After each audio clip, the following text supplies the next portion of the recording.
I'm back to say I love you, I need you, I would do anything to show you in this mixed up world that I am here to stay. I won't be like so many dreams that seem to slip away. Hey, baby, don't you cry tonight. I'll be by your side when the sun comes up.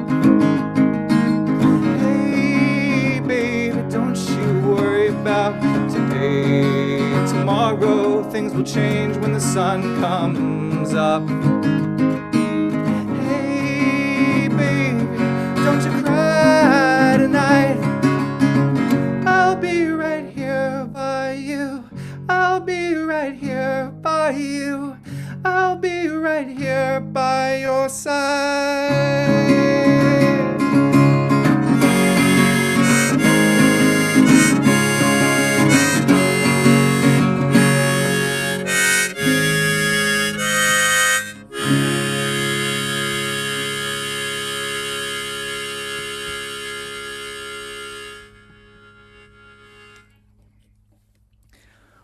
All right, everybody.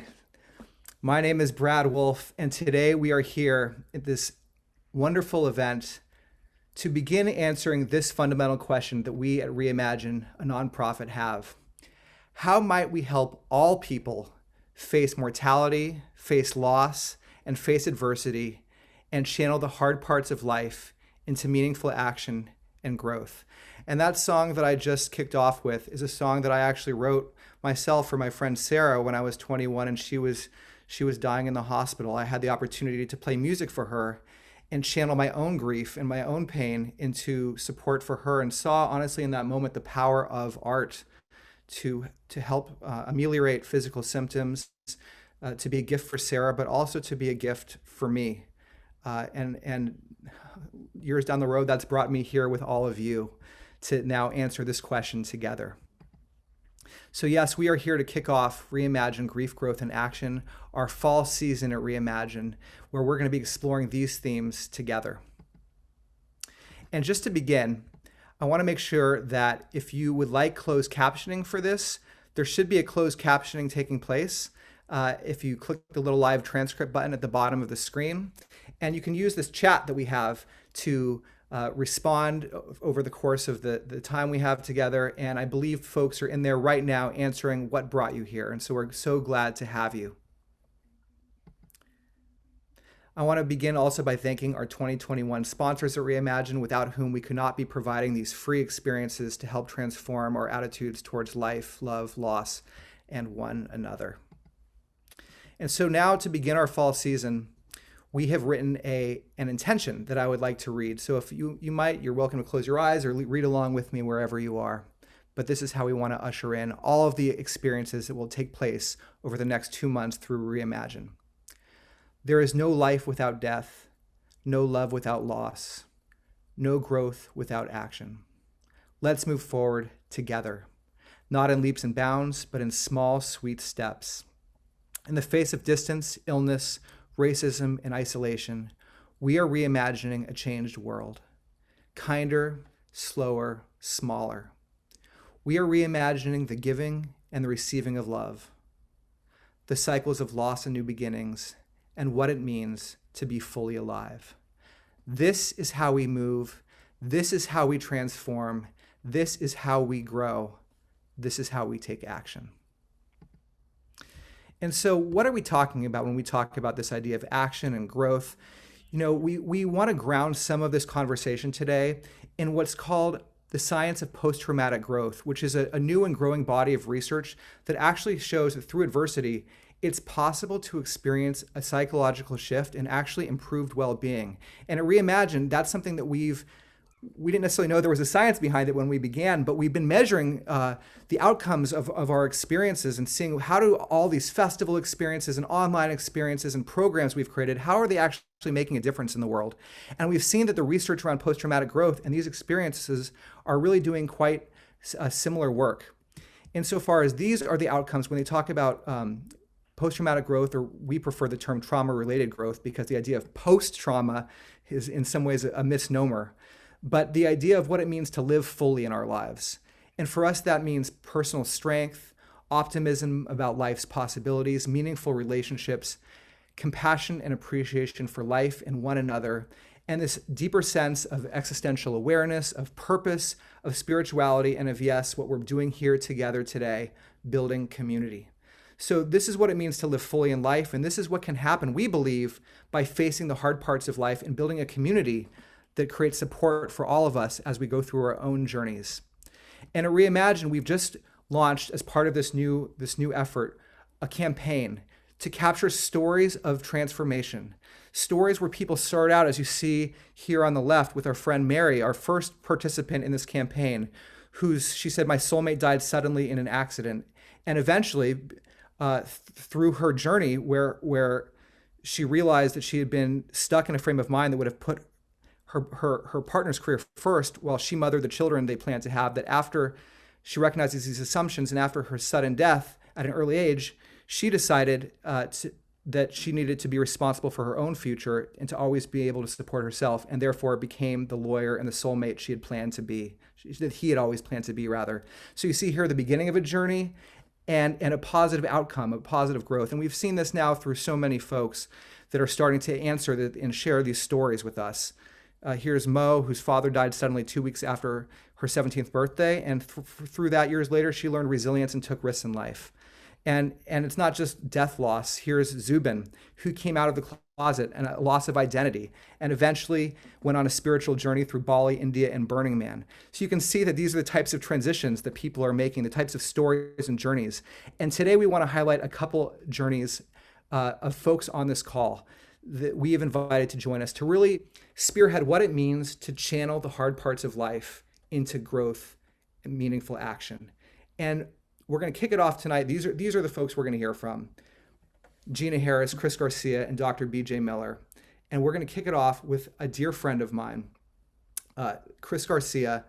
I hope he considers me a dear friend because I am a big fan of his. He's been at Reimagine on most of our festivals. He's participated in our opening nights. He's one of the funniest.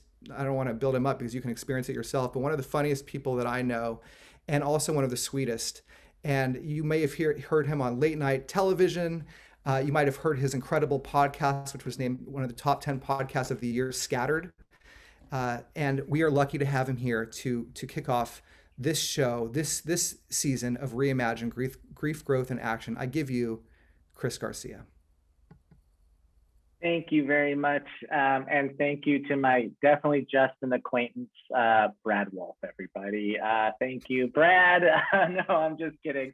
Thank you so much. I really appreciate being asked to do Reimagine again. It's something that means so much to me.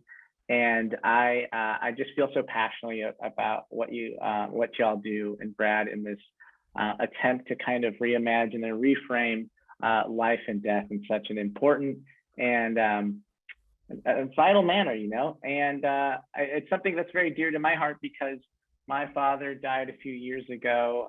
He had Alzheimer's, and anyone who's had a parent or lost a loved one to Alzheimer's, it's a very slow and merciless death. And for me personally, it was just so hard and sad to see my hero, the person I looked up to, the person I wanted to impressed so much, the person who raised me so well, for him to deteriorate and devolve back into a child, and he forgot how to walk, how to talk. He forgot who I was, forgot who my mom was, who he was married to for 53 years. It definitely was probably the most difficult experience of my life, but also to reduce it to just something that was sad or upsetting or depressing is to kind of take a lot of the humanity out of the experience and a lot of love out of it, because seeing my dad die was difficult, but it was also the most beautiful thing I've ever seen. Plus, it was very funny. And to take away these emotions and these, to take humor and beauty out of an experience like death is just something we really shouldn't do, because the humor and the love is what really got me through it. Luckily, I'm from a very funny family and a very good spirited and very positive family. But I like to jokingly say that, my dad had Alzheimer's, but he made the best of it. Life handed him a lemon and he used it as a remote control. And it's important to laugh at experiences like this because in a way, they make it tolerable and easier. My dad was diagnosed with Alzheimer's, and I, in a way, was tasked with becoming my dad's dad, which I wasn't ready to be anyone's dad. I was living a very carefree existence in San Francisco. The only responsibilities I had were like getting to the dispensary before it closed and maybe buying a ticket to Burning Man before they sold out. Like I had no sense of responsibility, and it was time for me to grow up. And I moved back home. I left my beloved Neverland of San Francisco, and I gladly moved home to help take care of my dad. And immediately my mother and I became so close. I became my mother's rock, who my mom's amazing. She is a tiny but powerful woman. My mom is 4'8". Okay, she's very small. She's so small she looks far away. Like she should have a little sign on her that says Cubans in the mirror may be closer than they appear, but she's got a heart and a grit tougher than anyone. And so my mom and I became very close, and we started to share everything, like our fears, our hopes for my dad, our anxieties. We had communicated openly in a way we've never spoken before. And one day my mom, she calls me and she says, hey, I have to tell you something about Papi. She calls my dad Papi because he's Cuban, not because he's Pitbull. But anyway, she said, Papi was very horny today. And I said, no, thank you. I don't need to hear any more of this. This is where this conversation ends. And she said, listen, I can't tell people at church about this. I have to tell somebody. And I was like, fine. And my mom says, Papi was very horny today and he got a little aggressive. He picked me up, he pressed me against the wall, and before he could lean in to kiss me, he stopped himself and he said, I don't know if I can do this. I have a wife and 2 kids. So my dad tried to cheat on my mom with my mom, but he didn't do it. He stopped himself because he's a gentleman, and that's true love. And I guess it means he has a type too. His type is just a little Cuban firecracker, is what Andres Garcia was into. But it's moments like this that you're like, oh my gosh, it's such a beautiful moment that my dad. It's just so funny that my dad was like, who's this hot lady? And then he was like, wait, I have a hot lady at home. I can't do this. And it just says a lot about my dad, even though it's like such a crazy moment for my mom to be like, he forgot who I was, but so sweet. And it's like death and disease and dying. There's no cure for Alzheimer's, so it only gets worse. And so, but it also gets funnier is the thing. Like my mom called me one day, and this was the time when my dad was in a home, and my dad went through a phase where he thought this other woman was my mom. She was a also small, gray-haired, but Japanese woman, and my dad would act as if she was his wife. So my mom would go visit him at where he was at his facility, and my mom would go visit him, and my dad would be like, please, I'm trying to spend time with my wife. I'm sorry, can you please just leave us alone? I'm trying to have a romantic lunch with my wife. And so my mom calls me and she says, hey, so remember that lady dad thought was me, that he was acting like and I was like, yeah. She's like, she died. And I was like, oh my God, I'm so sorry to hear that. And then my mom said, that's what that bitch gets.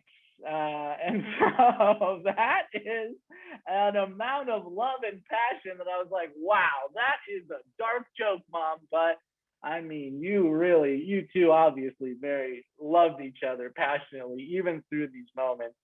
And it's a real roller coaster. And some parts it's just so unpredictable, and it could be so upsetting, and it could be so strange, and you're just trying to your best to stay above water and show your loved one a dignified passing, and you're just trying whatever. So I'd show my dad pictures and try to jog his memory.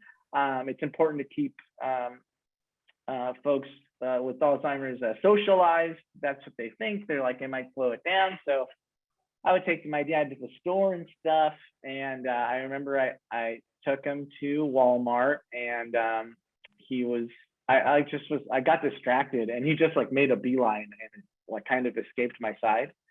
And he stopped this very nice young employee who happened to be Black. And I'm like catching up. I'm like maybe 20 feet away. And my dad just goes to him and goes, "Hey, Black guy, where's the cookies?" And I was like, oh my gosh, what is happening here? And so I run over to the gentleman. I'm like, "Hey, sir, I am so sorry. My dad has Alzheimer's." And then he looks at me and goes, "Yeah, he better." And it is just so awkward and so funny. There's just moments that are just brutal, but I don't know. I don't know if just the comedy gods have just shined on my family, or if it's just how life is. There's just funny moments when even when things are at their darkest stuff. I remember the first time I had to change my father's diaper, which was just brutal. My dad had become incontinent, and he just couldn't, he couldn't control himself anymore. And so it's a crazy moment when you're just like, oh my gosh, this is the man who changed my diaper, and now I'm changing his diaper. And I will never forget this moment when I changed his diaper, because it's the moment I learned that my dad has a humongous penis. My dad's penis was so big that I wasn't even grossed out or sad that I had to change his diaper anymore. I was like, what the hell is this? And I was like, no, mine's not like that. Did I get mom's dick? Did I get a 4'8" Cuban woman's penis? This is, how hard it is to take care of someone when you're resentful of them like this? It was so brutal, and so, but so funny to have these moments. And then, my dad eventually, he passed away, and it was so, so difficult, but so necessary. Sometimes death is necessary. And I was thinking about this the other day, because the great Norm Macdonald just passed away, right? And he died of cancer. And I saw this joke, and I just want to share it with you. And it's just such a positive outlook on life, and it speaks to like the healing power of humor and stuff. But he's talking about a friend of his, maybe an uncle dying of cancer. And he says at the end of the joke, I'm pretty sure, I'm not a doctor, but I'm pretty sure if you die, the cancer dies at the same time. That's not a loss, that's a draw. Which is what a beautiful sentiment, that, my dad, I like to think, yes, he died, but the Alzheimer's died too. And in a way, I think that he was free to be himself again. He was free to be the guy he was before, he lost his memory and everything like that. And he just got to be himself again, which was a sweet, beautiful man who raised me and had the hots for this little Cuban lady. And I believe that's my time. But I just want to thank you so much for listening and for being here. I think we're all here because we have some relationship to death, and it's really beautiful to be part of a community like this. So thank you so much for listening. Well, Chris, thank you. And thank you everyone out there. Yes, this is what the chat's for. If you can share your gratitude in the chat, that's the way we're going to be best interacting today. And so we really wanted to start out today with Chris, and you're not done. You can't escape us for the next couple minutes, because I want to follow up with a couple of questions for you as we talk about this idea of grief, growth, and action, and this idea of channeling the hard stuff into something else, transmuting it. So, Chris, is there a mentality that you have as a comedian that allows you to see the world in this way that helps you channel these parts of life? Or is there a tip, or is it a mentality, or how does it strikes me that there has to be some kind of mentality for you to make these jokes. I think that's a great question. I think the mentality is survival, right? And I think I know it's very prominent in Cuban culture for people to be funny because they've been through so much. It happens a lot. I mean, Jewish culture, Black culture, gay culture. I mean, anyone who's an underdog who's had to face so much trauma that, and then there's a way through it. And a lot of times it is being funny. Like my mom is just so fun, even at the funeral home, right? We're at the funeral home. We're trying to figure out, my dad wants to be cremated, and my mom and I are sitting across from the funeral director. And my mom just goes, how much is it? Do you guys offer a senior discount? Like she just makes a little joke because she knows that I probably bummed in this moment, and she was just able to bring enough light into it that would keep me going. Like even through, like I asked my mom, if my dad were alive for 5 minutes, what would you say? And my mom just said, I'd fuck him. Like, what do you think I would say? I wouldn't have time. And so it's just, my mom is very raunchy, and I know not everyone appreciates raunchy humor, but for me, this tiny 77-year-old lady making these jokes, she joked that the coronavirus was something that my dad invented so she couldn't go out and meet another man. So she would have to be locked up indoors. And so part of humor is just really, it's a means of survival. It's just to keep you going because without laughing or trying to be happy or something, well, what do we have? We have nothing. But I feel like laughing and humor is kind of the monkey bars it's like the next bar that'll get you to this crazy dark playground that life could be, you know. So, because some of us, I mean, you are extremely funny. We can just say that. I believe the comments are a testament to your humorness, your comic genius. Now, for those of us maybe who aren't as funny as you, and sometimes are afraid of humor, these are hard topics sometimes. Do you have advice for us about how to make it through? Like how should we use humor? I mean, if even if we're not funny, if we don't think we're funny, do you have any thoughts? Sure, and I'm not an expert on this by any means. I went to community college. I am not an expert on that, but I will say, just feel free to feel any emotion, and then it's okay. I mean, I think that's something that we have to experience ourselves as a whole person, and whoever we are grieving for or losing, we have to remember to be our complete selves, So that means if there's a thing that's funny, to laugh at it or to acknowledge it, or something that's sad or angry, like I feel like you got to let it out, man. Like I cry as much as I laugh. Like I'm an emotional person. I teared up when I was talking about Norm Macdonald, and I think you got to let it all. You just got to let it out, whether it's anger or frustration or something. And for me, it's just the way I see the world is in a funny way. So that just really helps. But I mean, if you're not funny yourself, that's okay. But I don't know. Maybe watch Step Brothers on Comedy Central. Like I don't know what to say to that. But I just think it's okay to feel whatever you're feeling. And for me, sometimes the prominent things I feel are either like, some funny thought or some very emotional thought. And I've become happier the more I'm able to accept my feelings and realize that they're valid, and it's not crazy or inappropriate for a grown person to cry or laugh or fall apart whenever they need to. Yeah, and I think what we're seeing as an organization and thinking about this topic, that it feels like there's three approaches that we have towards these hard elements of life. One is to bottle it up. One is to try to keep it within us. And we know that has detrimental effects on our health and our well-being. The other option, then we have two other options. The one is to let it out, but let it out in some destructive ways, ways that harm other people or harm ourselves. And then the third way seems to be the way that you're describing is this idea of, and that's what we mean by channeling this emotion. Can we channel it towards something good? And it seems like humor kind of fits that domain of a positive channel for these feelings, to let it out in the kind of way that you're describing.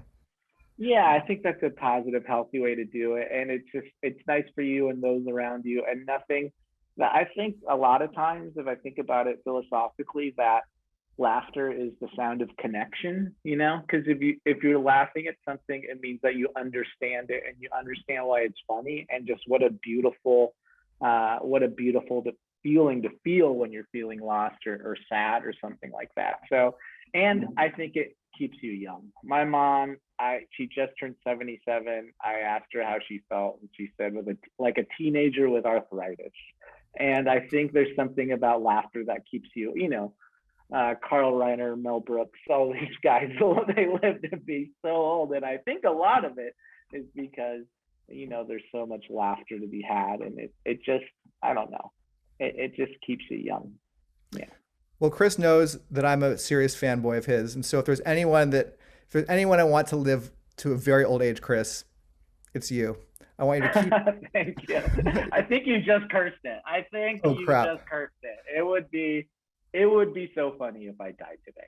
I just think that would be so funny if I died during the Zoom. There would be, see, you gotta laugh at stuff like that. Oh. It would be funny, if I died right now. But I'm hopefully I will live to a long time, and I appreciate your well wishes, and I hope to live a long time, if for anything to make you laugh. Right?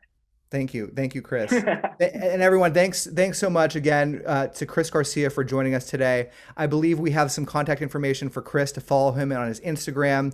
He is a great friend of ours at Reimagine, and he's doing wonderful things in the world through his voice, which you can hear is that combination of both humor, intelligence, and extreme sweetness, and just that honest sincerity that you bring to life. So thank you, Chris, for being here today and for showing us what it means to channel what's hard into humor. Well, thank you always, Brad and Dara and everybody there at Reimagine. I really appreciate it. Yeah, and so today, while you're listening to Chris and to the next two speakers, we're going to invite you at the end, as you participate today, to think of one small, sweet step that each of us can take to channel whatever is happening for ourselves in our own lives, our own grief, our own loss, our own adversity, and think how we can channel that into something else, something meaningful, some kind of meaningful action or growth.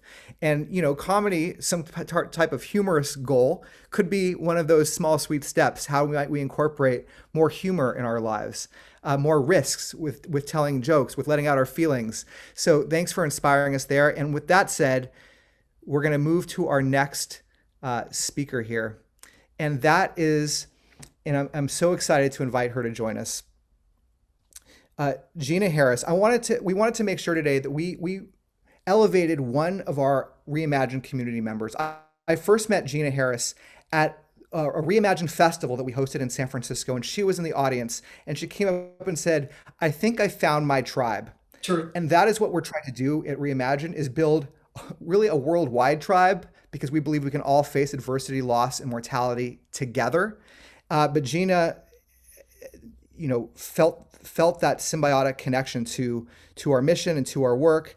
And she's a singer-songwriter and an actor who's performed in theaters and jazz clubs in New York City and Los Angeles and San Francisco. She's had a lead role in Peter Ustinov's Broadway national touring productions of Beethoven's 10th. We're going to be talking today about the magic of ordinary things, which came to Gina in a series of dreams and recovered memories after the deaths of her parents and beloved singing teacher. And this experience provided a glimmer of hope in a dark time when she thought her life was over. Okay. The show is an audio drama in 7 acts, a musical memoir, a theater piece, a tale that spans 43 years, 2 parents, a singing teacher, and a lonesome cowboy named Dietz. It tells of how moments missed and things once taken for granted become the stepping stones to a new life, even when things seem hopeless. Yeah. So Gina, welcome to this Reimagine experience as we kick off Grief, Growth, and Action together. What an honor to be here. you guys. I think the world of you. And I'll never forget he left out one part. I gave him a big hug. I said, I think I found my tribe. And I hugged him and he was like, who is this woman coming up to me at the end of was at the end of a long week, the first week you did it. And it's true. I do believe I found my tribe. I believe that there are so many things we all have in common here. And I'm so grateful to be here. Well, thank you, Gina, and we'd love to hear from you now. Just tell us about this experience that you faced in your life, this hard experience that you faced. That really is why we're inviting you into this conversation today. Well, mine is not out of the ordinary. It's completely ordinary. I lost, I lost 6 of the most important people in my life within 4 years. And the hardest were, as you said, my mom, my dad, and my singing teacher, who was like a mother to me. And like I said, my loss is ordinary. I mean, anyone who gets to a certain age, and a lot of people before, lose a beloved parent.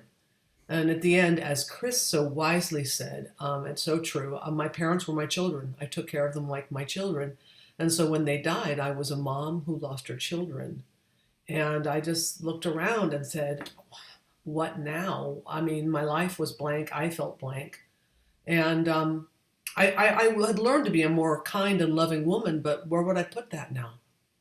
So yeah, so then after this experience, I mean, how did you begin to channel the emotional experience that you were going through?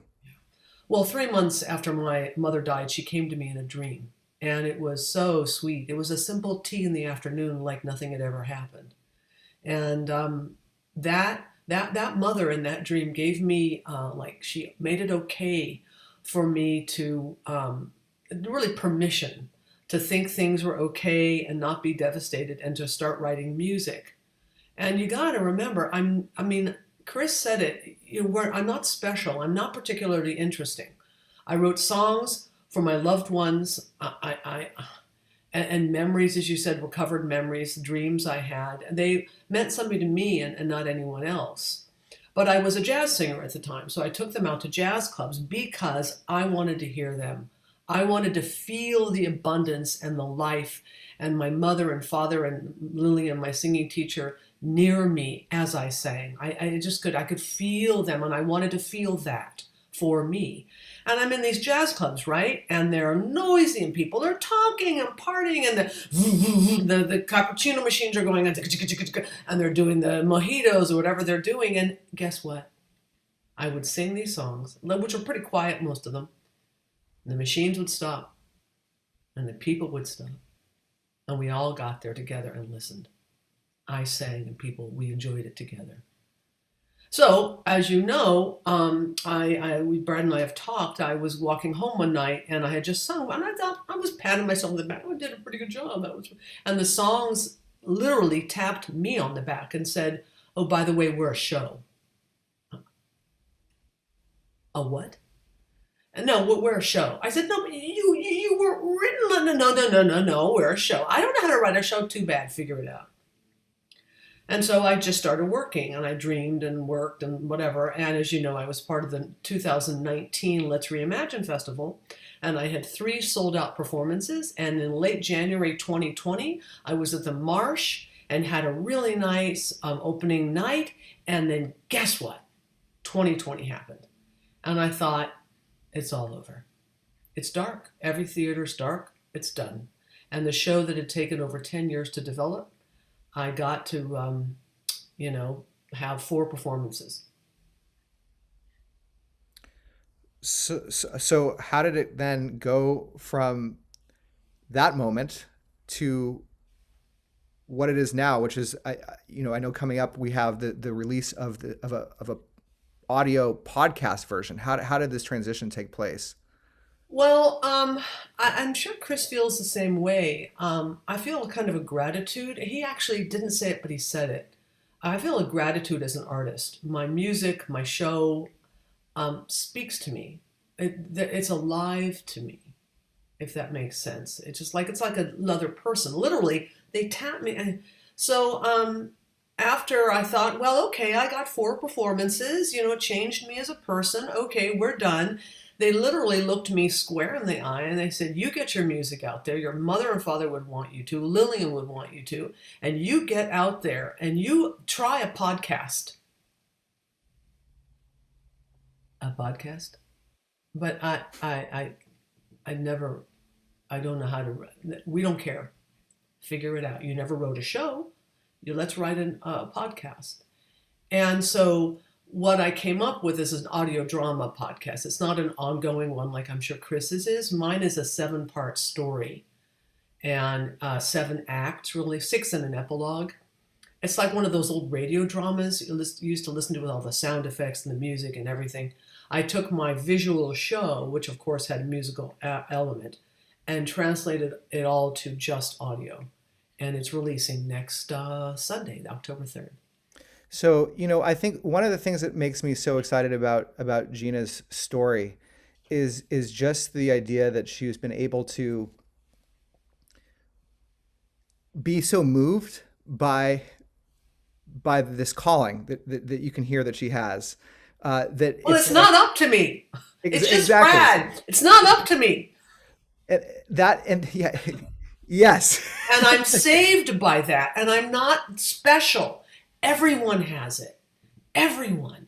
I'm not just like, oh, Gina could write songs because she's a songwriter. It's not true. I wasn't a songwriter. I was a singer. I didn't write a show. I wasn't a show person. I just had to. And so I think we all can. Yeah, and that's why, I think Zubin, my colleague here, I think you have a clip of the show or of the podcast that we could potentially play. Well, what it is, and I wanted to say, it is all the audio. It's a 2-minute clip. It's an audio trailer, video trailer I made just for Let's Reimagine today. So all the audio is my podcast. But since we're on Zoom, I thought it'd be nice for you guys to have something to look at. And so I put just for this event some images to go along with the audio. The audio will be what's released starting next Sunday. And again, as we're watching this, Zubin, if you pull up your screen, I think the title of it, The Magic of Ordinary Things, and that's what you're emphasizing here, Gina. I'm hearing you share. It's that there's nothing special about. Nope. I mean, though I disagree, there's nothing. Maybe so. There's something special about all of us, or there's nothing special about any of us. I don't. This happens to all of us, and so it's being moved by that experience to then channel that into something. And not to be afraid, just not to be afraid. And I was so afraid, but my mother came to me in the dream, and they kept coming to me in dreams. And they said, no, there's mystery and there's magic and you can do it. Just release. All right, Zubin, let's cue that up. 95, 100. Ready or not, here I come. I had a wonderful childhood with my parents, but when they died, it seemed everything was gone. Where did I belong? To find myself, I went back into my dreams and memories, into the past that made me who I am. And then there were the cocktail parties. In the evening, in the summer. I see us in the living room. They think I'm in bed. So long ago, But I'd sit at the top of the stairs young, and look down. like summer. It was wonderful.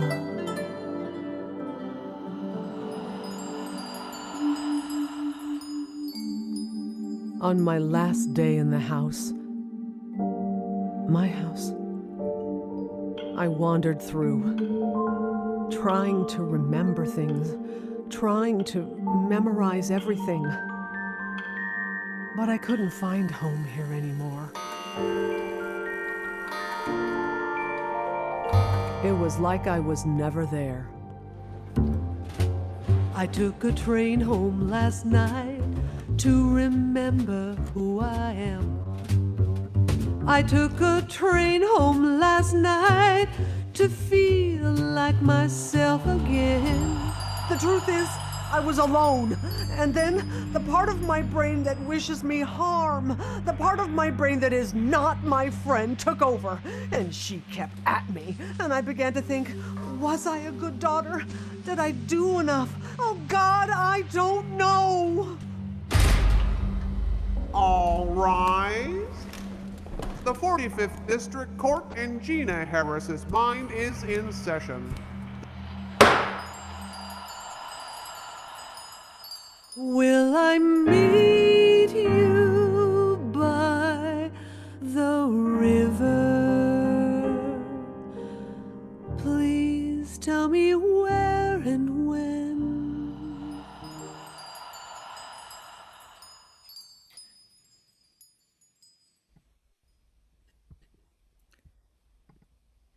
Cool. So cool. Thank you, By the Gina, way, for I'm sharing all the with us. I'm all the voices in that. Well, I think what's neat, I mean, the other thing that strikes me is that growing up, I don't know if I guess they still do this because you're doing it, but growing up, I would listen to the radio when I fell asleep, and there would be these audio stories where you'd hear the click clack of the doors opening and the different sounds, and I'm hearing that in what you're sharing It was too. It's my like all pandemic these- project. We're packed. Sound, I didn't know. Here's another thing. I didn't know I was good at this. And if my parents hadn't died, Lillian hadn't died, I wouldn't know. I'm good at soundscapes. I'm good at doing other voices. I'm good at things I didn't know. And it doesn't mean I'm not sad about them having died. It's just that they gave me so much. And they give it to me now every time I hear this stuff. I just thought of my mother in new ways as I was watching the video trailer. So the question I have for you as we wind down our time together is, part of what we're hoping to do to get together in this community is help other people, one another, others, ourselves, but on a journey to be able to do this kind of transmutation that you're describing. What kind of support do you think is helpful to either receive or to give that inspired you along the way? What kinds of messages can we share to one another? How do we help people get from step A through step, to actually, again, as I share with Chris, it's like we're not all funny, we're not all musicians either. So how do we support one another in this kind of process? I think not to give up. And every time I thought I was blank, every time I thought it was over, it's not. It's just not. And every time I thought, I know stuff about my mother now that I never knew when she was alive. And so to be open, that relationships aren't over. As I say, everyone you miss is waiting inside you, and they all want to talk to you. They just want to talk to you. Thank you, Gina. Thank you so much for inspiring us with this. I guess the final question I have is first of all, how can people find this podcast? Oh, so you can go to my website, which I think is going to be, it's ginaharris.com. And there's a podcast page, and it's on all the podcasts. And it's going to start, as I said, it's going to launch next Sunday. Every 2 weeks, a new act is going to come out. There are 6 of them plus an epilogue. And then at the end, we're going to release the final master cut. So that's always going to be available as well. And I would love to talk to anyone about this anytime. My email is gina@ginaharris.com. Email me. Let's start something. Let me be part of your tribe. Well, you're a huge part of ours, and I wanted to have Gina here today, because her work is amazing, but also to showcase the idea that, it wasn't like Gina was out, she wasn't a world class, or not that you're not world class, you're world class, but you weren't on this, you weren't, headlining Broadway or doing something. No, I was in professional. one show. I was in one show. And frankly, it bubbled up through this community, and I think as a model for what we can all be, how we can all approach these experiences by being open to the voices that we hear. It's not, success doesn't necessarily breed success. Everything is in us all the time. I didn't know I could write music. I didn't know I could do soundscapes. I didn't know I could. I thought writing a melody was the scariest thing. It's the most fun thing. We can all do it. You guys, hear me. Hear me. I thought it was over. My job died. My kids died. What I mean is my parents. But it's not. I promise you, And just stay close to Brad and let's reimagine, because they are your tribe. Maybe two. We can stand pretty close. We'll stand the appropriate distance from one another.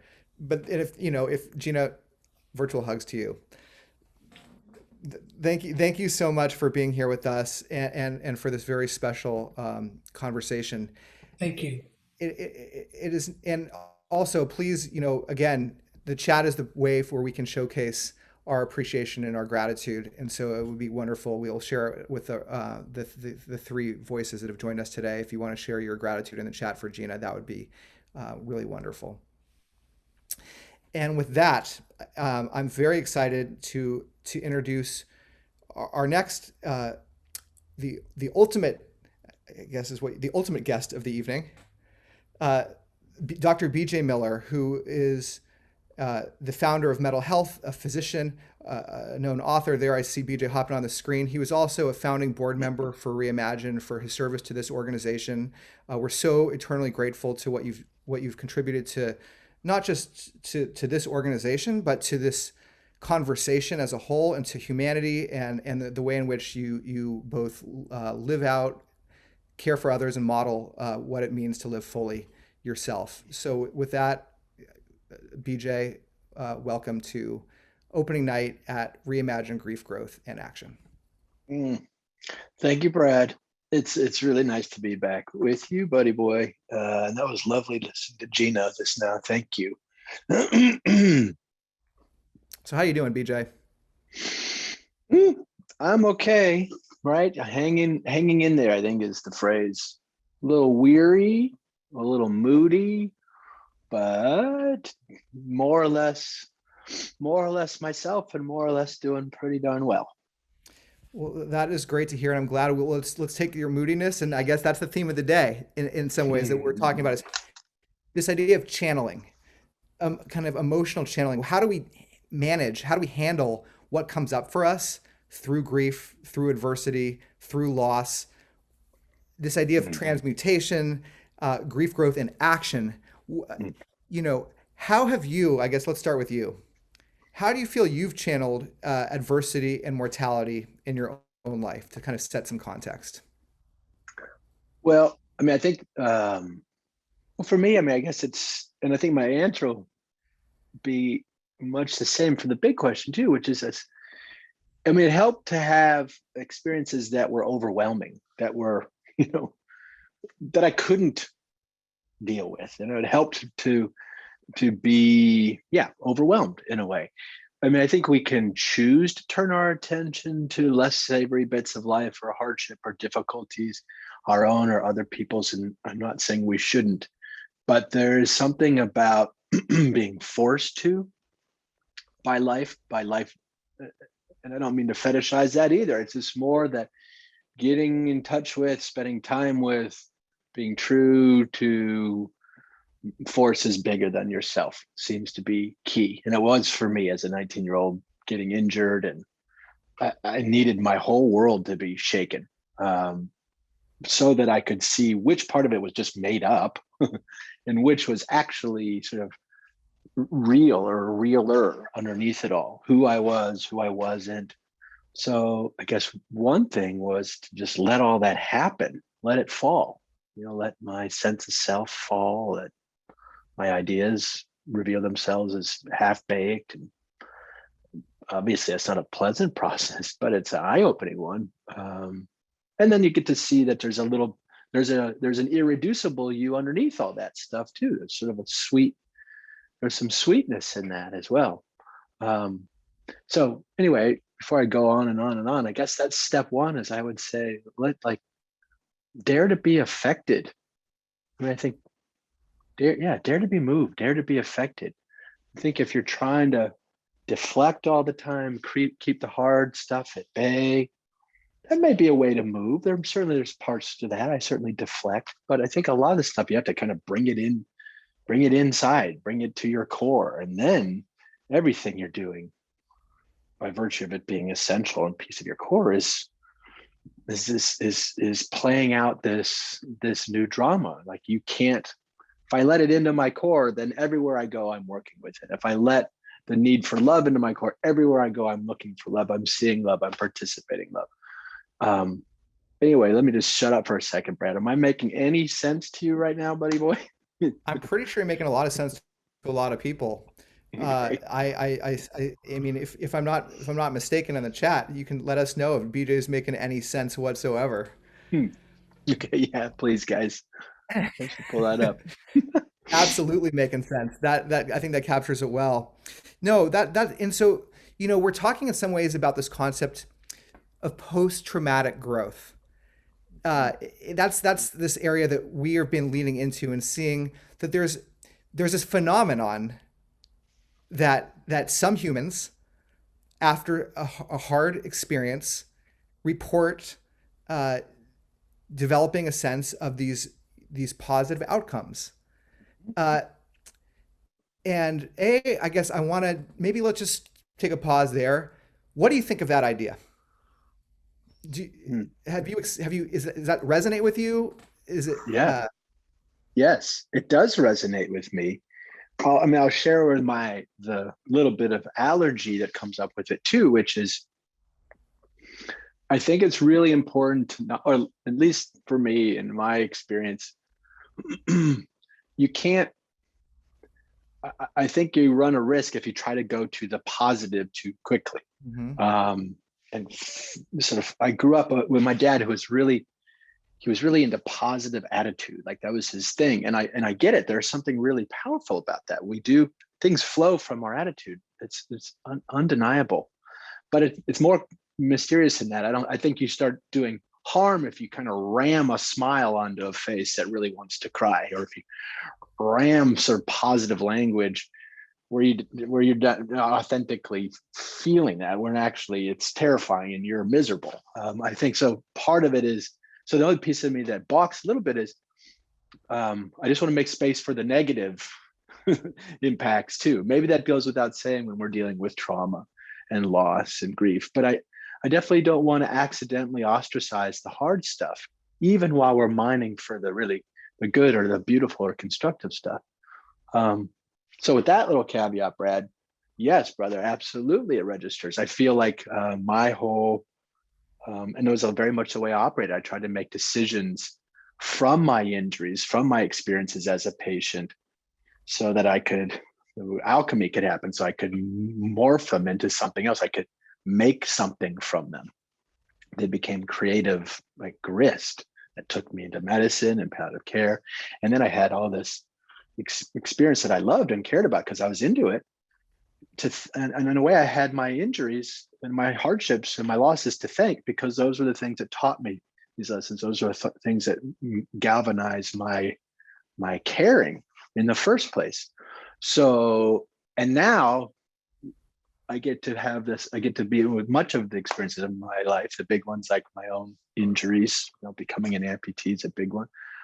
There are some other losses in there too, but those stories now are so complex and so entwined with growth, with good stuff, with love, with creative produce, that I can't honestly look at those losses and hate them anymore. Too much beauty has come from them too. And so now I get to have this sort of sense of peace with my past, thanks in part to learning from it and growing from it, and counterweighting the hard stuff.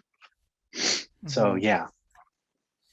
And so just a second on that idea that your caveat at the beginning, I'm curious if this, we talked about positivity, and there was this idea, someone chatted it, I saw this idea of toxic positivity, which is generally, it's true, and I didn't hear this in the chat, but is conceived of usually as like a white male concept that can be pushed, toxic positivity. Now, is there a difference between, I want to understand how the term meaning, these are now terminology, the difference between like meaning and positivity. If is making meaning out of something, is that a form, is that in the realm of this toxic positivity, or is that distinct from it?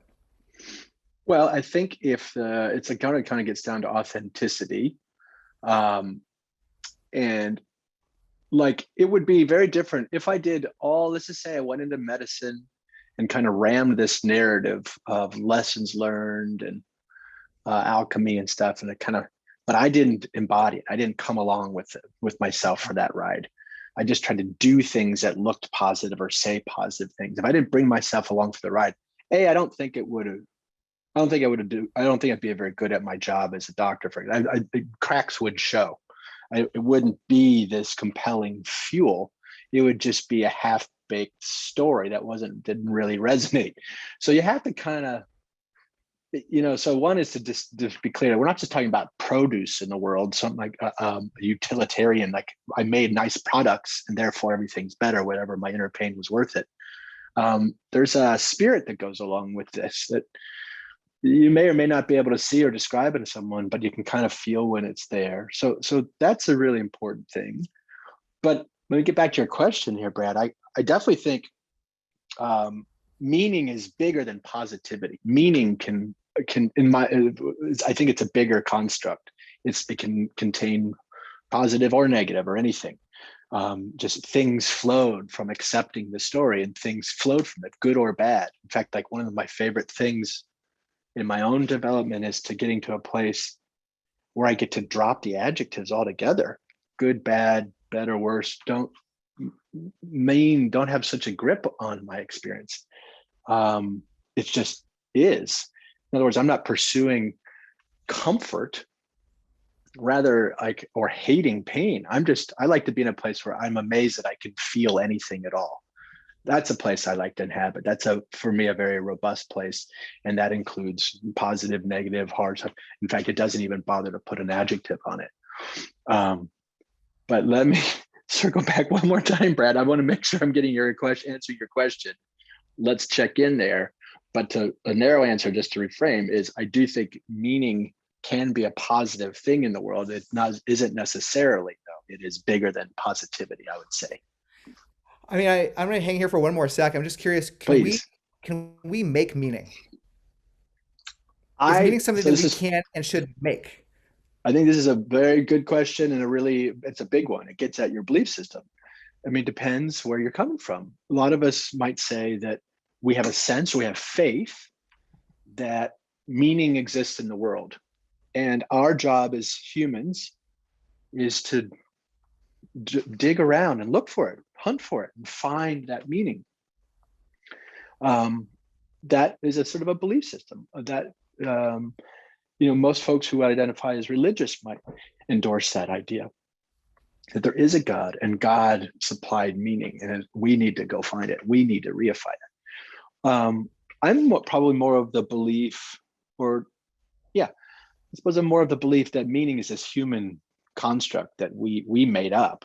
It's a very compelling one, a really useful one, and a really potentially can be a very beautiful one. Like really, in terms of getting your ass out of bed in the morning and getting you to do stuff and to wrestle life from yourselves, the pursuit of meaning is way up there. It's one of the best. It's a great compulsion. But for me personally, I think it's important to note it as something that we make up. We make meaning, and I think we're really good at it. And one of the things that's important to realize it as an invention is that you be careful that you don't. I think we also run the risk, and we do this a lot, of sort of half-baked meaning, or we see meaning where it doesn't exist, or we confuse our subjective story that we like with some objective truth that everyone else should be experiencing. I mean, we can make trouble with our meaning making too. We get too attached to it. I've watched how stories become this way of making sense for somebody in their life. And then I can watch that same story end up being something of a prison for a person when they fail to realize that it's a made up thing, and they can change a story. But you can get stuck with a story too, just as easily. And I think for me, a big part of all this work is, yes, making meaning where it makes sense, where it's a good idea, having the discernment also to know where something may in fact be meaningless. And for me to not require meaning. I think there's something gorgeous in meaninglessness, that I don't get to know the meaning if it exists at all. There's something beautiful about moments like that too. And I definitely want to make space for those. So, and I guess this dovetails in some ways to this idea, when you read the research about post-traumatic growth, there's this idea that one of the and just to state up front, post-traumatic growth is an outcome. It's an outcome that you can measure, and it's like, oh, did you grow in not, I don't want to say positive, in a meaningful way, because that's not, because positive is the wrong word. Uh, was there an increased meaning in your life after, in some ways, after this experience?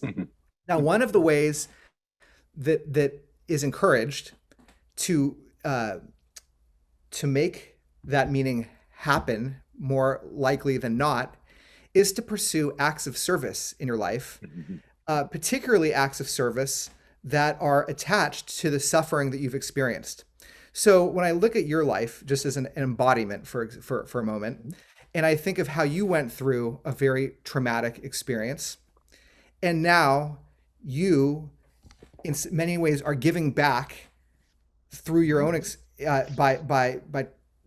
by doing work in the I don't know if you see it this way, but in the area, in some ways, of life or death that connected back to an experience that you had. Do you see that as an act of service, or kind of a positive action in the world, has furthered your own, what is the relationship between that act of service and your own meaningful life as it pertains to the experience you had? Yeah. I think I get your question. I mean, I think one of the great things about being overwhelmed, and when you get sort of shaken down to the studs, is you see bigger truths. You see your own limitations. You see many things that otherwise would be academic or theoretical. But when you're down scraping the barrel, you see it's a heck of a vantage point. And one of those things that I certainly saw, and everyone I've ever worked with, I'm trying to think if there's an exception. One of those truths you see is how much we need each other, how human beings, what a folly independence is as a religion. I mean, it's a great aspiration to be relatively independent, I suppose, et cetera. But boy, do you get really hip to this idea that we need each other, and which opens up really interesting questions.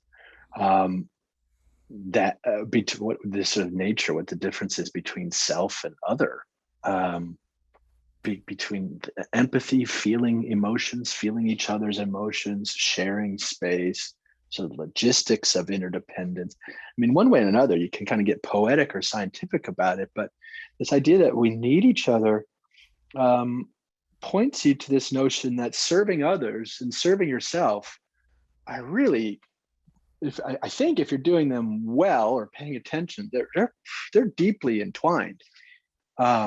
So that's a thrilling conclusion. So that by virtue of serving my patients and their families, I am serving myself, and vice versa. If you really find a sweet loop, and you're really paying attention, you're being honest, there's a reciprocity in there between giving and receiving. It's going on in all directions. I work in a medicine, healthcare, a field where we see another version of sort of service, which tends to be draining and self-sacrificing. This idea that there's a phrase, pathological altruism, that I don't need anything. I'm just here to give.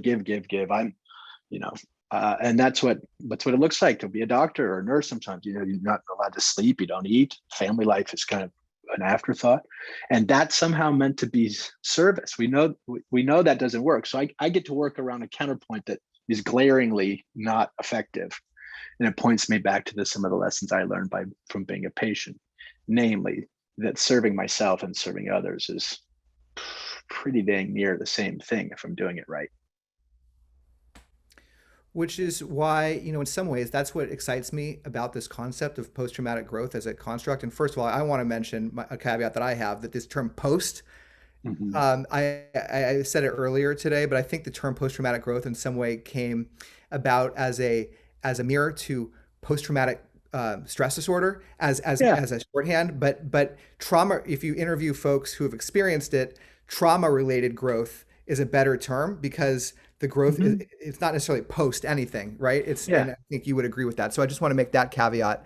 But what's exciting about this idea that you're sharing is that that acts of service are good for you and they're good for others.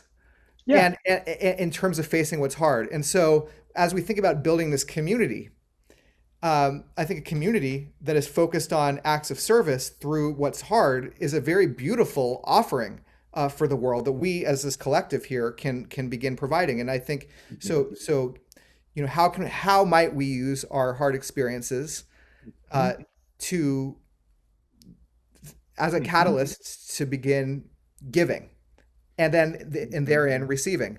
Now, another construct that goes with the research points to as a something one might do to bolster the sense of meaningful growth or action after something hard is this idea of creativity, engaging in creative acts. And I'm going to ask BJ about his definition of creativity, but as I'm doing so, I'm also we're going to have some time to take some questions from the audience.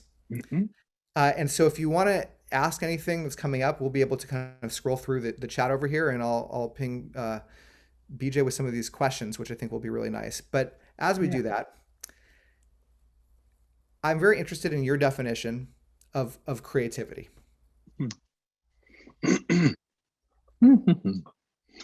Well, I suppose, let's see here.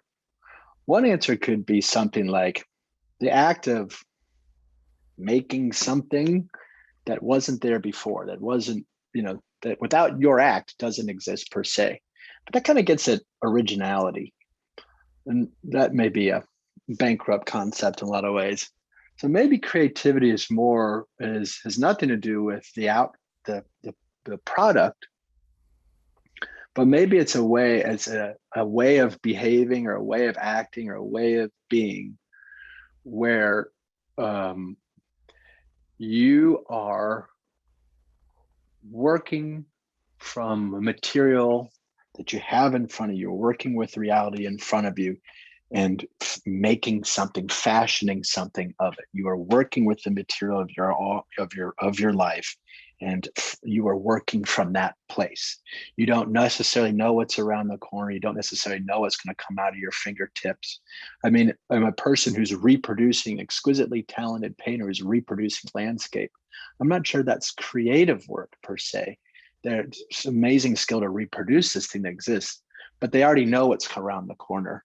I think this creativity has something to do with working from the material you have in front of you, even though you don't really know necessarily where it's going, or something like that. I don't know, man. What would be yours, Brad? Well, I mean, there's something you said before. I just have to that I've held with me very close since I heard you first say it, and it's really one of the most striking things. I think you said that creativity is how you get through the day. We're all creative. Oh yeah. It's putting on a pair of pants, living life. If creativity, this is how you framed it. When creativity is born out of constraints, right? We know that. So at the beginning of this experience, I played some chords and sang some stuff on a guitar. And for me, my constraint in that moment was my guitar and my voice. And out of that, I was able to construct a song for my friend Sarah. When you think about our lives, the biggest constraint we have is death. And therefore, what kind of creativity can emerge in facing that constraint? And that creativity is life. Right. So I don't know, that is like, for me, I get internal goosebumps as I just recount what you shared. Yeah. So that's always stayed with me, BJ. Well, thanks for that reminder, Brad. I love that notion too. I think I was getting a little too wonky here for us today, but absolutely believe that. Like, I do think of life as, if you're really paying attention, daily life is a creative act. Getting through the day is a creative act, yes. And then this human thing, I'm just going to restate you restating me, but this thing of humans, we take a need. Like, my favorite, it was a big moment for me just in my own settling into my life when we realized what humans do with things that they can't change. If we can change something, we will, generally speaking. If we can't change it, like, we have to die. that's where we get. So when we start getting really creative and very interesting. That's one of the reasons why I'm hoping society in the world we currently live in, a modern society, actually come to terms with the idea that we are mortal, because that's where a lot of the really interesting creative work can begin. It's sort of like, I like the examples of food. Like, you could say, oh crap, we humans, we have to go eat stuff to get through the day. What a bummer. Well, no, look what we've done with food. You know, we don't just make food pellets and insert them into our body. We make this crazy, beautiful cuisine. We need shelter. What a bummer. We have to go find shelter as human beings. Well, look at architecture. You know, we humans have to deal with time. Tick tock, tick tock. What did humans do? We made music. Like, it is stunning what we do when we really come to terms with something that we can't change. So that's one of the reasons why I love the mission of Reimagine that you're pointing to. Is like, let's get to the point where we can appreciate that we die, and then let life begin. And so, thank you, BJ. And I think that for me, so the idea that creativity and it can be different things, and so can acts of service, right? Creativity can mean so much, and so can an act of service. And if we hold those at their broader definitions, as BJ points to, I think there is this opportunity to really use, you know, to face or to experience what's hard. And there's so many positive ways to, positive, here we go again, meaningful ways to respond to it. Now, I want to get at some questions here. So Mary Curley, Mary Curley, I'll maybe be back to you, but Patricia, I wanted to ask this question because Patricia asked, what was BJ's trauma? And I alluded to it. And the reason I want to ask this question, and I know you've shared this, you know, numerous times, but part of the other steps in this post-traumatic growth journey is having a safe space to share your experience, to actually share your own narrative.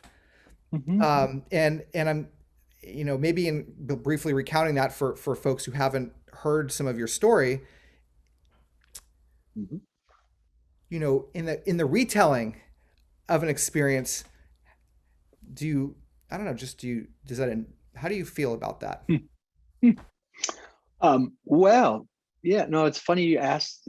I'm glad you asked that, Brad. It's funny.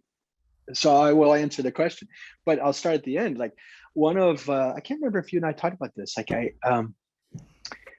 regret's a bitch. Regret sucks. And I've had lots of moments I regret in life. One of them was I got to be interviewed by Terry Gross on Fresh Air. And I remember she kindly asked me that very generous question of how did I mind sort of telling my story again and then again. And I was polite that day. I just was kind of freaked out to be where I was. And I just was kind of trying to play it safe, and I was in a bad mood. So I just kind of took a narrow version of her questions and said something like, oh, I don't mind, you know, I don't mind talking about my story, because I really don't. I think it's fascinating. I'm a triple amputee. I'm missing 3 limbs. You know, I think that's if I walk by me, I'd be interested too. You know, so I don't blame people for being curious, and I really don't mind telling that story. And I will tell it in a sec.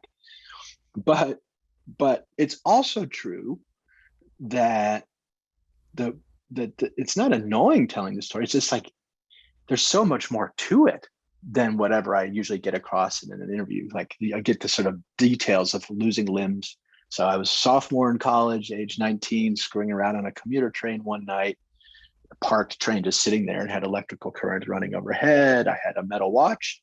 I stood up, I was close enough to the power line, and the electricity arced to the watch, and that was it. So almost died from that. Electrical injuries, was burning it for many months, and lost both legs below the knee and one arm below the elbow. And you know, it took a long time to bounce out of that, but that's through that. But that's what got me into medicine. And so that's the broad strokes of the story. But of course, there are 8 zillion stories that I never end up talking about. And also I ended up putting the attention on me and my story, when so much of my story was how much I was helped by others. Like, I never talk about all my friends, or rarely talk about what my friends did for me those days, or my family or others. So anyway, thank you for your generous question and allowing me to kind of write a moment I really regret in a different interview, because I think there's a lot to your question. So anyway, so the big sort of trauma that led me into medicine was these electrical injuries. But of course, my life's bigger than that, another big trauma in my life was the suicide of my sister. It happened about 10 years later. And of course, there are others, but those are some of the big ones. And yeah, I don't mind talking about them at all, especially when we get to have like a real conversation. When I'm just sort of connoting data points, I can put in a pamphlet and hand out. That's a different thing. Yeah. So, and just for everyone out there, I mean, and thanks, BJ, for being so open, honestly, about this, because Mm. I think, I think people obviously are curious about things that are different than them. Yeah. And we're all, because we're afraid of death, there's this curiosity that as you know, in your work, there's this curiosity around that topic. So to be brushed up against it is something that there's something there that is a curiosity that we all have, since so many of us haven't been right there. Yeah, I get it. Truly. So how long? So E. Breslow said, "Sorry to be specific, but there's a reason." How long did it take you after your accident to really absorb and put into action this idea of meaningful growth? To get to this idea of like this after trauma growth? Yeah, like how did? Yeah. In some ways, it was kind of immediate. I mean, I had grown up around disability. I knew I didn't need to hate myself or my body. I knew that the human world should still make space for me. I had a sort of disability rights mindset that I heard from my mother. There's a lot behind me, underneath me, even while I was losing a bunch of stuff. And that's a huge piece of the puzzle. But included in that was my mother's example, and my father, bless him, I love him, but his positive mental attitude thing drove me a little crazy after a while. But this notion, though, it was not a surprise to hear kind of inspiring stories, or to push myself, or feel like to see a misery and know that in there were some seeds of something else. I had read enough bumper stickers, and my dad had pointed me to enough stories, and just been a human long enough to know that was possible. And in some way I beelined to it, because back then I didn't really know much about grief, and it felt like an abyss that I might fall in and never get out. And so in a lot of ways, I rammed myself. So one answer to this question is, it was practically the same day that positive meaning was the radar up. It was many years before I inhabited that wish, where I really felt compelled to, and actually felt positivism and felt lessons learned. I knew enough to know that I was going to get there, and that there was a narrative to be created and worked towards. But it was year 2 before I realized some real improvements in my sort of inner world, and then year 5 again. So that's my answer to your question. In some ways immediate, in some ways years. So we have 2 more. I think we have time for about 2 more questions from the chat that I want to take here. One of which I find really interesting. How do you? This is from. Maybe from Mary Curley. How do you respond to a grieving person who is overwhelmed by the fact that it's, quote, "it's just not fair"? Mm-hmm. Well, if you were my patient or client, I mean, I just, sit with you and just, I wouldn't necessarily say anything, but I just try to hug you. Because, let those questions, those rhetorical or unanswerable questions come. I would not want to shush that. So one answer was I wouldn't say much anything for a while. But eventually I probably would find a way to make the point, or at least provoke the question, that fairness is a made up human thing. Justice is a human thing that we have to insist on. It doesn't naturally happen, except for maybe the life and death. You're born and you die, and maybe that's natural justice. But aside from that, justice is made up. Sure, it's not fair. Not yet. Okay. Right. Yep. Yeah, it's not fair. So the trick is to hang in there with a person beyond that question. It's a perfectly reasonable question, and I don't have a good answer for it, except that life is not fair and you're still alive. Now what do you want to do? Beautiful.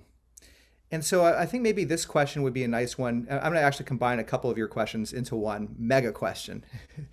um, how I'll just say two of them at once. What is your why, BJ? Do you have a why? And then what has been the role of creativity in you? How has creativity helped you in your life after your experience? I don't know if those things go together, but I feel in some ways like they do. Okay, so this is fun. I am right now. It's due Friday. Part of the reason I answered your first question with I'm a little weary and blah blah blah is moody. I'm working on a deadline for a textbook chapter that's due Friday, and the chapter I'm writing about is all about making the point that meaning is a lovely thing, but not a necessity. That yes, give a person a why, and you can put up with almost any how or something like that. A Nietzsche and Viktor Frankl quote. I get that. If I've found purpose, and like I said, it's really pulled me through some stuff. It's great stuff. But I don't necessarily believe we need a why. So I suppose my answer to your question right now, given what I'm stewing in for this textbook chapter, is I guess my why is to not need a why. I would like to see what can compel a person even without a sense of purpose, even without a why. So that's my answer now. I don't mean to be clever too. My why is why not? Like why need a why? That's deep. So then the second question, your second question about creativity. So I studied art history. I do think of myself as a creative person because I'm a living person, like we've been saying, there's something very quotidian about it. But I don't make things that a lot of people might want to look at, but I do early on, I did sort of start working. And as a kid, I was this way too, very particular about my physical environment.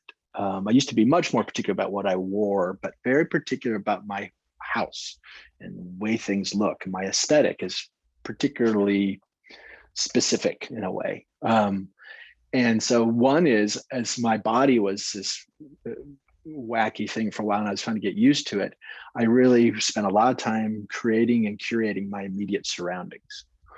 And then I started doing things like I love color, and I used to sweat a lot as an amputee in the early days, which generally overheat.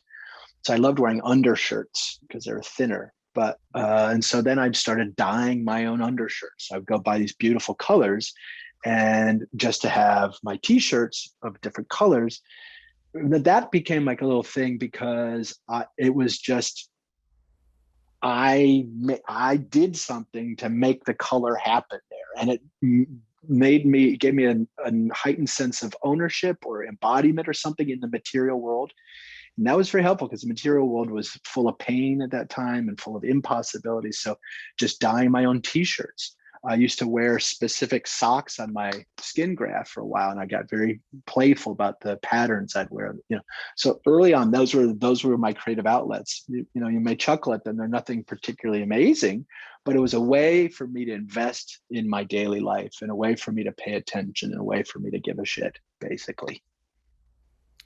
Well, BJ, thank you so much. I want to come back in 2 minutes with one final word from you. But I want to do some kind of housekeeping as we wrap up here. So we'll come back in a second, and thank you for being here. But Thank you, Brad. As we conclude, and we have this question that we want to embed into the next 2 months of experiences on Reimagine, which is how might you channel grief into action and growth, whatever that means for you. And as it can be anything. It can be creativity. It can be service. It can be sitting in stillness. It can be doing nothing. And we're talking about these one small, sweet step. And so we're hoping that from today's session, we can all commit, because we believe small little actions can actually, that grief and death, that if we transform our attitudes towards them, we can literally transform the world. And that's, I said literally for a reason. So our hope here is to share one concrete action you can commit to for yourself or for the benefit of your community. And we have a little survey. Is that right, Dara? So we have a little survey we're going to place in the chat right now. And if you wouldn't mind sharing your one small sweet step, then in a couple weeks, we'll follow up with you and just check in to say, hey, how's it going with that? Because if we all make these little tiny actions, maybe it'll lead to something more and more. And sooner rather than later, this community that we're a part of here will be making waves together. So Dara's going to place that in the chat, and I'm going to give you guys literally a minute to actually do it now. We're going to hear from BJ in a second. As you do it quietly, I will serenade you, as I want to do, with again kind of the conclusion of the song that I wrote for my friend Sarah when she was sick, and we'll come back together in another minute. So if you click on that link that's there, I'm going to play this song or a little verse from a song, and then we'll come back and say goodbye. But we'll give you 1 minute.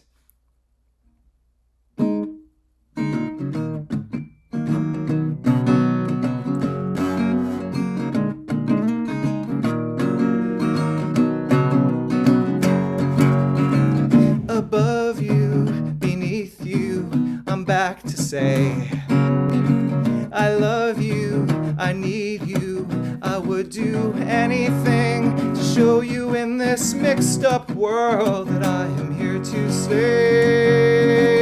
I won't be like so many dreams that seem to slip away. Hey baby, don't you cry tonight. I'll be by your side when the sun comes up. Hey, baby, don't you worry about today. Tomorrow things will change when the sun comes up. Hey, baby, don't you cry tonight. I'll be right here by you. I'll be right here by you. I'll be right here by your side.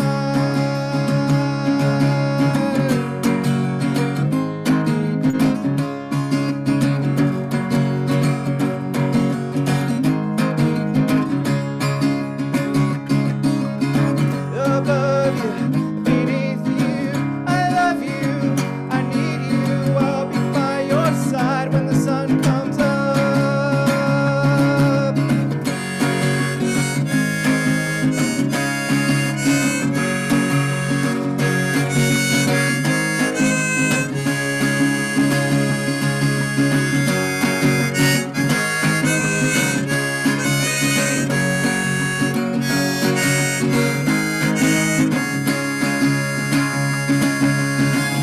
I'll be right here by you.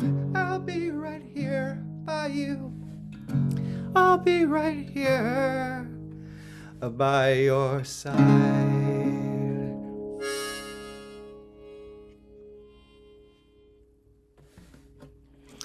All right. So hopefully by now you've all had a chance to commit to a small action if you were so inclined, which would be wonderful. And now it would be great, since we're all here, to just, if you want to just post in the chat your action. Well, I ask BJ himself. BJ, what is one small action that you're hoping to commit to, whether it's an act of creativity or service, or you know, something that you want to share with us that you could commit to as part of this community? Okay, well, so the thing I'm thinking about is proving to not be such a small thing. It's hard for me to do. It's hard for, I think, many people to do, but I'm gonna say it anyway because I think this will help me kind of push myself along, which is the next time I've kind of realized that loving oneself is really, really friggin' hard to do, and I'm working on it. And the thing I want to commit to is there are moments when I have a certain mood and something happens, and if I'm honest, I know I'm at this little branch point. My mind says it could turn left and forgive myself and love myself, or it could turn right and get pissed at myself and yell at myself and get down on myself. And I almost always take that right turn for whatever reason. It's an old route. So this time I'm gonna commit to it. And I really see that little crossroads because I can see it for a split second. There is a choice. I'm gonna commit to turning left instead of turning right there. Beautiful, BJ. And thank you so much to all of you who are contributing in this chat. Please share your gratitude also in addition to your actions, to your gratitude toward to BJ for joining us. Thank you again. It really means so much to have you here and your support of what we're doing, and really being a beacon for this entire community. And big thank you also again to Chris Garcia and to Gina Harris for your incredible conversations today. And I also want to thank our Reimagine team, Derek Hosberg, who was instrumental really in putting this event together, and Zubin Desai and Misha, Jane, and Margaret Byam, and really our whole team for everything. Andy Engel for being here and supporting us. Everybody for really being so wonderful and making this community what it is. Now we have 2 months of experiences for you at Reimagine, and I want to highlight one of them, if I might. Here is coming up on October 9th. I think this is our next virtual candlelight vigil with the incredible Joyce Carol Oates, novelist, poet, playwright, and essayist. So please register for that event. But look out for a number of other incredible experiences at letsreimagine.org. And you can host your own. That's what we're trying to inspire and encourage. Spaces can be created not just for the public, but for your own private communities, or for, this is an opportunity to host a conversation you've wanted to hold, to open up a dialogue, trying to create safe spaces for one another to explore the areas of life that matter most. And with that, as we conclude today, I would love to get everyone off mute. I think we've discovered at Reimagine, there's only, with 300 people on this call, there's only one word that sounds good when we all speak together, and the word is love. It turns out that if we all say it simultaneously, it actually sounds, I don't want to say good, but I would say decent. And sometimes, as we know, that's as good as we can get. So with that in mind, at the count of 3, why don't we all share the word love? 3, 2, 1. Love.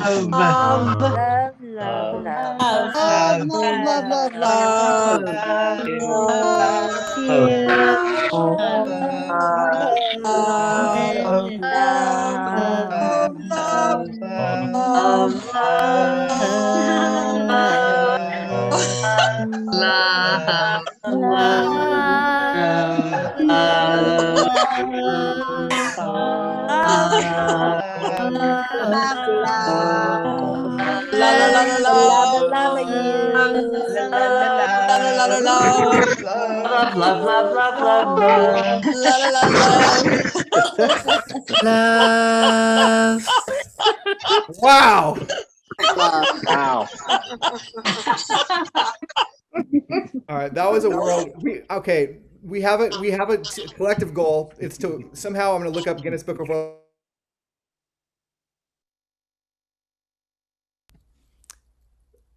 It's never sounded that way before.